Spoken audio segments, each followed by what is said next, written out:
If you're looking to get your WordPress website up and running, one of the very first things you'll need is a database.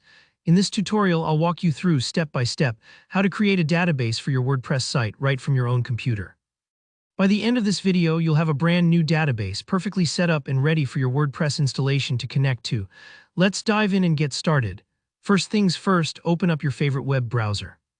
This might be Chrome, Firefox, Edge, whatever you prefer.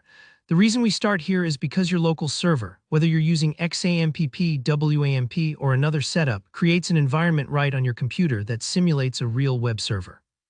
We use your browser as the gateway to access all these tools. Once your browser is open, click on the address bar at the top and type in localhost. Simply put, localhost tells your computer to look at itself. It's like dialing your own number to access the programs installed and running locally.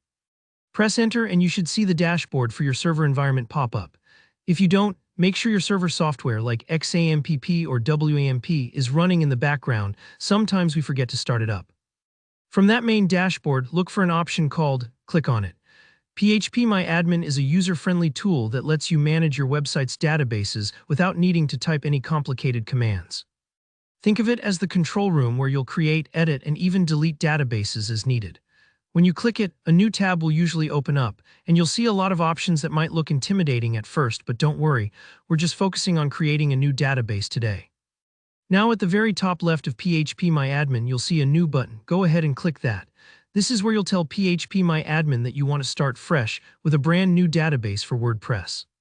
It's almost like opening up a brand new notebook before the start of a project, clean, organized, and ready for anything. Next, you'll see a box asking you to type the name of your new database. Here's an important tip. Choose a name that makes sense and is easy to remember, something like WordPress DB or MILK database. This helps keep things clear, especially if you're planning to set up more than one site in the future. Avoid using spaces and stick to letters, numbers, or underscores.